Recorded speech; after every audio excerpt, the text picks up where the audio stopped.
ഏതായാലും നമുക്ക് ഇനി ടെക്നിക്കൽ ആസ്പെക്റ്റിലേക്ക് കൂടി കിടക്കേണ്ടതുണ്ട്. അതിനായിട്ട് നമ്മുടെ ഇൻ-ഹൗസ് എക്സ്പെർട്ട് പ്രദീപ് ചന്ദ്രശേഖരൻ സാറാണ് ജോയിൻ ചെയ്യുന്നത്. Good morning Pradeep sir and welcome to the show. Morning Jasmine, morning viewers. Sir, ഏതായാലും മാർക്കറ്റിന്റെ ഒരു ഔട്ട്ലുക്കിലേക്ക് തന്നെ പോകാം. ഇന്നൊരു എക്സ്പയറി ഡേ കൂടിയാണ്. 24,800 എന്നുള്ള ഒരു ലെവല് മാർക്കറ്റ് സസ്റ്റെയിൻ ചെയ്യുന്നതായിട്ടാണ് കാണാൻ സാധിക്കുന്നത്. പക്ഷേ അപ്പോഴും നമുക്ക് കൃത്യമായിട്ടുള്ള ഒരു ഡയറക്ഷൻ ലഭിക്കാതെയുള്ള ഒരു നിഫ്റ്റിയുടെ പെർഫോമൻസ് ആണ് ഇപ്പോൾ കാണാൻ സാധിക്കുന്നത്. ഒരു ഫ്ലാറ്റ് ടു പോസിറ്റീവ് നോട്ടിൽ വളരെ ഫ്ലാറ്റ് ആയിട്ടുള്ള ഒരു പെർഫോമൻസ് കാഴ്ചവെച്ചുകൊണ്ടിരിക്കുകയാണ്. ഇന്നത്തെ ഒരു ദിവസത്തെ സംബന്ധിച്ചിടത്തോളം നമ്മൾ ഇനി പ്രധാനമായിട്ടും വാച്ച് ചെയ്തിരിക്കേണ്ട ലെവൽസ് നിഫ്റ്റിയിൽ ഏതൊക്കെയാണ്? ജാസ്മിൻ, നിഫ്റ്റി 50യുടെ കേസിൽ ലോങ് ടേം ട്രെൻഡ് ബുള്ളിഷും ഷോർട്ട് ടേം സൈഡ് ബേസുമായിട്ട് കാണുന്നത്. 25,000 പോയിന്റിന് മുകളിൽ നിഫ്റ്റി 50 ക്ലോസ് ചെയ്യാൻ സാധിച്ചാൽ മാത്രമേ ഷോർട്ട് ടേം ട്രെൻഡ് വീണ്ടും ബുള്ളിഷായി മാറാൻ പോകുന്നുള്ളൂ. സർ, നമ്മൾ ബാങ്ക് നിഫ്റ്റിയെ സംബന്ധിച്ചിടത്തോളം നിഫ്റ്റിക്ക് സമാനമായി തന്നെ ഒരു ഫ്ലാറ്റ് ടു പോസിറ്റീവ് നോട്ടിലാണ് ട്രേഡ് ചെയ്യുന്നത്. 54,220 എന്നുള്ളൊരു നിലവാരത്തിൽ 54,350 എന്നുള്ളൊരു ഡേ ഹൈ ഇതുവരെ തന്നെ നിഫ്റ്റി ബാങ്ക് ഇൻഡെക്സ് ക്രിയേറ്റ് ചെയ്തിട്ടുണ്ടായിരുന്നു. ഇനി മുന്നോട്ട് നമ്മൾ നിഫ്റ്റി ബാങ്ക് ഇൻഡെക്സിലേക്ക് നോക്കുന്ന സമയത്ത് അത്ര വേഗം ഒരു റെസിസ്റ്റൻസ് ബ്രേക്ക് ചെയ്യാനുള്ള ഒരു സാധ്യതയുണ്ടോ? ജാസ്മിൻ, നിഫ്റ്റി ബാങ്ക് ഇൻഡെക്സിന്റെ കേസിൽ അല്പം വീക്ക്നെസ് കാണാൻ സാധിക്കുന്നുണ്ട്. നിഫ്റ്റി ബാങ്ക് ഇൻഡെക്സിൽ നമുക്കൊരു ട്രെൻഡ് റിവേഴ്സൽ കാണാൻ സാധിക്കുമെങ്കിൽ 55,000 മുതൽ 56,000 ഈ ഒരു റേഞ്ചിനിടയ്ക്ക് വളരെ ശക്തമായിട്ട് റെസിസ്റ്റൻസ് ഉണ്ട്.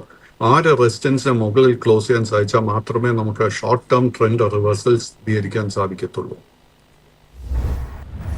പ്രദീപ് സർ, IT തന്നെയാണ് ഇന്ന് മാർക്കറ്റിനെ ലീഡ് ചെയ്യുന്നത് എന്ന് പറയാം. ഇപ്പോൾ തന്നെ 2% കൂടുതലുള്ള ഒരു മുന്നേറ്റം നമുക്ക് IT ഇൻഡെക്സിൽ കാണാൻ സാധിക്കുന്നുണ്ട്.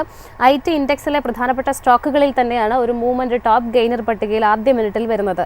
IT ഇൻഡെക്സിന്റെ ഒരു ലോങ് ടേം വ്യൂവിൽ സാർ എത്രമാത്രം ഓപ്റ്റിമിസ്റ്റിക് ആണ്? ജാസ്മിൻ, IT ഇൻഡെക്സിന്റെ കേസിൽ both long term and short term trend രണ്ടും ബെയറിഷായി തുടരുന്നു. ബട്ട് നമ്മൾ ഏകദേശം ഒരു 2-3 ആഴ്ചകൾക്ക് മുൻപ് IT ഇൻഡെക്സിനെ കുറിച്ച് സംസാരിക്കുന്ന സമയത്ത് ഞാൻ IT ഇൻഡെക്സിന് അല്ലെങ്കിൽ IT സെക്ടർ ഒരു ഡാർക്ക് ഹോൾസ് ആയിട്ടാണ് ഞാൻ കരുതിയിരുന്നത്. ആൻഡ് കഴിഞ്ഞ 2 ആഴ്ചകൾക്കിടെ വീണ്ടും ഒരു സെല്ലിംഗ് പ്രഷർ IT ഇൻഡെക്സ് നേരിട്ടെങ്കിലും മോസ്റ്റ് ഇമ്പോർട്ടൻ്റ്ലി IT ഇൻഡെക്സിന് 34,200 പോയിന്റിന്റെ സപ്പോർട്ട് നിലനിർത്താൻ സാധിച്ചിട്ടുണ്ട്.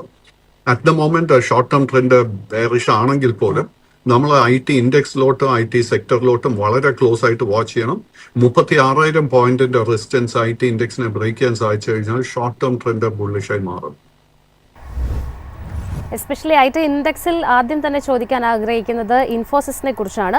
ഇൻഫോസിസ് ആണ് ഇന്ന് 3.5% കൂടുതൽ ഒരു മുന്നേറ്റം രേഖപ്പെടുത്തുന്നത്. കമ്പനി ഒരു ഷെയർ ബൈബാക്ക് അനൗൺസ് ചെയ്തിട്ടുണ്ട്. 11-ാം തീയതിയാണ് അതിൻ്റെ ഒരു നിർണായകമായിട്ടുള്ള ബോർഡ് യോഗം ചേരുന്നത്. ഇൻഫോസിസിനെ സംബന്ധിച്ചിടത്തോളം നിലവിൽ 1,481 രൂപ എന്നുള്ളൊരു നിലയിലാണ് ട്രേഡ് ചെയ്യുന്നത്. ഇൻഫോസിസിലുള്ള സാറിൻ്റെ ഒരു take? Infosys is mirroring the IT index. So ഇൻഫോസിസിന്റെ കേസിൽ നമുക്ക് ഓൾറെഡി ഒരു ലോങ് പൊസിഷൻ ഉണ്ടെങ്കിൽ നമ്മൾ വളരെ കെയർഫുൾ ആയിട്ട് ശ്രദ്ധിച്ചിരിക്കേണ്ട സപ്പോർട്ട് 1,410 രൂപ. ആ ഒരു സപ്പോർട്ട് ബ്രേക്ക് ചെയ്യപ്പെട്ടാൽ പിന്നീട് ലോങ് പൊസിഷൻസ് ഒന്നും തന്നെ മെയിൻറ്റെയിൻ ചെയ്യരുത്.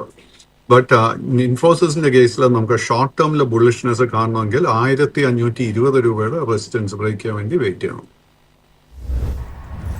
മറ്റൊരു സ്റ്റോക്ക് വിപ്രോയാണ്. ഇന്നിപ്പോൾ 2% കൂടുതൽ ഒരു മുന്നേറ്റം ഇൻഫോസിസിന് പിന്നാലെ വിപ്രോയിലും കാണാൻ സാധിക്കുന്നുണ്ട്. വിപ്രോയെ സംബന്ധിച്ചിടത്തോളം ഉള്ള സാറിന്റെ ഒരു വ്യൂ പോയിന്റ് എങ്ങനെയാണ്? വിപ്രോയുടെ കേസിലും വളരെ സിമിലർ പാറ്റേൺ കാണാൻ സാധിക്കുന്നത്. കൈവശം ലോങ് പൊസിഷൻസ് ഉണ്ടെങ്കിൽ നമ്മൾ ശ്രദ്ധിച്ചിരിക്കേണ്ട സപ്പോർട്ട് 237 രൂപ. And at the same time short term trend നമുക്ക് ബുള്ളിഷ്നെസ് കാണാൻ സാധിക്കണമെങ്കിൽ 258 രൂപയുടെ റെസിസ്റ്റൻസ് ബ്രേക്ക് ചെയ്യാനായിട്ട് വെയിറ്റ് ചെയ്യണം.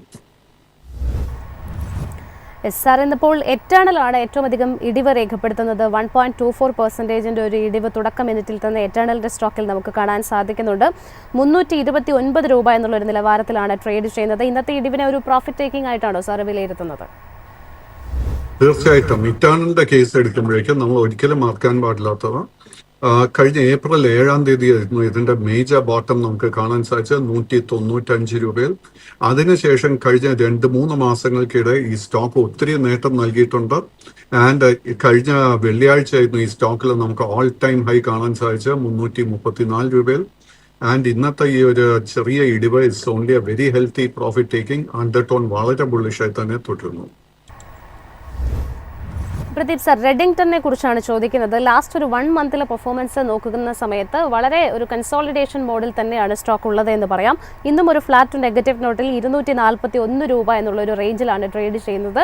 241 രൂപ അല്ലെങ്കിൽ 243 രൂപ എന്നുള്ള ഒരു ആ റേഞ്ചിനകത്ത് നിന്ന് ട്രേഡ് ചെയ്യുന്ന റെഡിംഗ്ടണിനെ സംബന്ധിച്ചിടത്തോളം ഇനി മുന്നോട്ട് എത്രമാത്രം സാധ്യതയുണ്ട്? അൺഫോർച്ചുനേറ്റ്ലി റെഡിംഗ്ടന്റെ ഷോർട്ട് ടേം ട്രെൻഡ് ബെയറിഷും ലോങ് ടേം ട്രെൻഡ് സൈഡ് വേസുമായിട്ട് കാണുന്നത്. അറ്റ് ദിസ് പോയിന്റ് നമുക്ക് ലോ റിസ്കിൽ ഒരു ബൈങ് ഹൗസ് ഈ സ്റ്റോക്കിൽ കാണാൻ സാധിക്കുന്നില്ല. ഈ സ്റ്റോക്ക് 265 രൂപയുടെ റെസിസ്റ്റൻസ് ബ്രേക്ക് ചെയ്താൽ മാത്രമേ നമുക്കൊരു ട്രെൻഡ് റിവേഴ്സൽ സ്ഥിരീകരിക്കാൻ സാധിക്കത്തുള്ളൂ. പ്രദീപ് സർ, ടൈറ്റനിലേക്കാണ് വരുന്നത്. ടൈറ്റനെ സംബന്ധിച്ചിടത്തോളം ഇന്ന് 0.83% ഒരു ഇടിവ് രേഖപ്പെടുത്തുന്നുണ്ട്.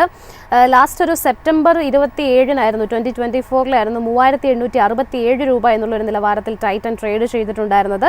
നിലവിൽ ടൈറ്റനെ സംബന്ധിച്ചിടത്തോളം ഒരു ബെയറിഷ് അണ്ടർടോണിലേക്ക് മാറിയിട്ടുണ്ടോ? എങ്ങനെയാണ് സാർ വിലയിരുത്തുന്നത്? ടൈറ്റന്റെ കേസിൽ long term and short term trend രണ്ടും ബുള്ളിഷായി തന്നെ തുടരുന്നു. ടൈറ്റന് വളരെ സ്ട്രോങ് ഒരു റെസിസ്റ്റൻസ് 3720, 3750 ഈ റേഞ്ചിൽ കാണുന്നുണ്ട്.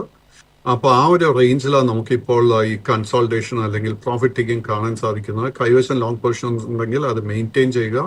ബട്ട് പുതിയ പൊസിഷൻസ് എടുക്കാനായിരിക്കുന്നുണ്ടെങ്കിൽ നമ്മൾ ഈ ഒരു റെസിസ്റ്റൻസ് ബ്രേക്ക് ചെയ്യാനായിട്ട് വെയിറ്റ് ചെയ്യണം. പ്രദീപ് സർ, ഓട്ടോ സ്റ്റോക്കുകളെ കുറിച്ചാണ് ചോദിക്കുന്നത്. എസ്പെഷ്യലി കഴിഞ്ഞ ഒരു സെഗ്മെന്റിൽ നമ്മൾ GSTയുമായി ബന്ധപ്പെട്ടിട്ടുള്ള വാർത്തകൾ വന്നതിന് പിന്നാലെ തന്നെ ഓട്ടോ സെഗ്മെന്റ് വളരെയധികം പോസിറ്റീവായിട്ട് പ്രതികരിച്ചിട്ടുണ്ടായിരുന്നു. ഓട്ടോ മേഖലയുടെ ഒരു അണ്ടർടോൺ എങ്ങനെയാണ് സാർ വിലയിരുത്തുന്നത്? ഏതെങ്കിലും പെർട്ടിക്കുലർ സ്റ്റോക്സ് പ്രേക്ഷകരുമായിട്ട് ഷെയർ ചെയ്യാനുണ്ടോ?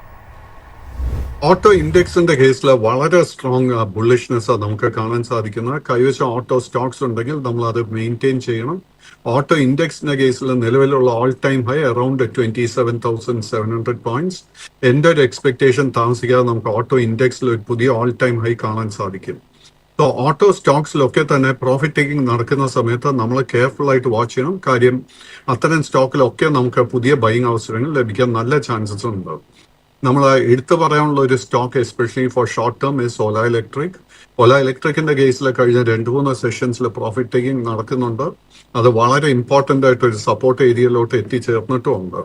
സോ ഇന്നല്ലെങ്കിൽ നാളെ ഈ ഒരു സ്റ്റോക്ക് വളരെ പോസിറ്റീവ് ശക്തമായിട്ട് ക്ലോസ് ചെയ്യുകയാണെങ്കിൽ നമുക്ക് തീർച്ചയായിട്ടും പുതിയ ലോങ് പൊസിഷൻസ് കൺസിഡർ ചെയ്യാൻ സാധിക്കും. പ്രദീപ് സർ, ഡിഫൻസ് സെഗ്മെന്റിനെ കുറിച്ചാണ് ചോദിക്കുന്നത്. കഴിഞ്ഞ ദിവസങ്ങളിലൊക്കെ തന്നെ ഒരു കൃത്യമായിട്ടുള്ള ഒരു മൂവ്മെന്റ് ഡിഫൻസിന്റെ ഭാഗത്തു നിന്നും ഉണ്ടായിരുന്നു. സെക്ടർ പരിശോധിക്കുന്ന സമയത്ത് ഡാറ്റ പാറ്റേൺസ് ആയിക്കൊള്ളട്ടെ, അതോടൊപ്പം തന്നെ ഹിന്ദുസ്ഥാൻ എയറോനോട്ടിക്സിലൊക്കെ തന്നെ ഒരു മൂവ്മെന്റ് നമ്മൾ കണ്ടിട്ടുണ്ടായിരുന്നു. ഡിഫൻസ് മേഖലയുടെ ഒരു അണ്ടർടോൺ എങ്ങനെയാണ് സാർ വിലയിരുത്തുന്നത്? ഈ ഒരു സെഗ്മെന്റിൽ നിന്നും ഏതെങ്കിലും ഒരു ടോപ്പ് പിക്ക് ഷെയർ ചെയ്യാനുണ്ടോ? ഡിഫൻസ് ഇൻഡെക്സിന്റെ കേസിൽ ലോങ് ടേം ട്രെൻഡ് ബുള്ളിഷും ഷോർട്ട് ടേം ട്രെൻഡ് ബെയറിഷുമായി തുടരുന്നു. നമുക്ക് ഡിഫൻസ് ഇൻഡെക്സിന്റെ കേസിൽ ട്രെൻഡ് റിവേഴ്സൽ ഷോർട്ട് ടേമിൽ കാണാൻ സാധിക്കുമെങ്കിൽ ഈ ഇൻഡെക്സ് 7750 പോയിന്റിന് മുകളിൽ ക്ലോസ് ചെയ്യണം. ബട്ട് ഡിഫൻസ് സെക്ടർ എടുത്തു കഴിഞ്ഞാൽ നമുക്ക് ഡിഫൻസ് സെക്ടറിൽ കറക്ഷൻ നേരിട്ടിരിക്കുന്ന ഓൾമോസ്റ്റ് എല്ലാ സ്റ്റോക്സിലും നമുക്ക് തീർച്ചയായിട്ടും ഇൻവെസ്റ്റ്മെന്റിന് വേണ്ടി ഒരുങ്ങാൻ സാധിക്കും. ഇതിൽ എടുത്തു പറയാനുള്ള 2 സ്റ്റോക്സ് എൻ്റെ ശ്രദ്ധയിലോട്ട് വന്നിരിക്കുന്നത്. One is Cochin Shipyard and second is Bharat Forge. Bharat ഫോർജിന്റെ കേസിൽ ഒത്തിരി മാസങ്ങൾക്ക് ശേഷം നമുക്കൊരു ബുള്ളിഷ് സെറ്റപ്പ് കാണാൻ സാധിക്കുന്നത്. പ്രദീപ് സർ, ഇപ്പോൾ ഒരുപാട് വാർത്തകൾ നമ്മൾ നേരത്തെ പറഞ്ഞതുപോലെ തന്നെ GST ഉൾപ്പെടെയുള്ള ഒത്തിരി അനുകൂലമായിട്ടുള്ള ഘടകങ്ങൾ വരുന്നുണ്ട്. ഓട്ടോ സെഗ്മെന്റ് അല്ലാതെ ഏതെങ്കിലും ഒരു സെക്ടറിൽ സാർ ഒരു പോസിറ്റിവിറ്റി, ഒരു പുതിയൊരു ബൈയിങ് അവസരം കാണുന്നുണ്ടോ? At the moment, the answer is no. But small PSU banks, especially Indian overseas ബാങ്കിലും ബാങ്കിങ് സെക്ടറിൽ നിന്നും IDFC ഫസ്റ്റ് ബാങ്കും എനിക്കൊരു ബുള്ളിഷ് സെറ്റപ്പ് ഫോം ചെയ്തതായിട്ട് കാണുന്നുണ്ട്. And this is actually contrarian to the prevailing bearish setup. നമ്മൾ ബാങ്കിങ് ഇൻഡെക്സ് നോക്കുമ്പോഴേക്കും bearishness ആണ് കാണുന്നതെങ്കിലും IDFC ഫസ്റ്റ് ബാങ്കിലും IOBയുടെ കേസിലും നമുക്ക് ഒത്തിരി ബൈയിങ് ഇൻട്രസ്റ്റ് കാണാൻ സാധിക്കുന്നുണ്ട്. But sector-wise നോക്കുകയാണെങ്കിൽ top picks definitely is the auto index, and secondly FMCG index, and the third dark horse continues to be the IT sector. Thank you so much, Pradeep sir.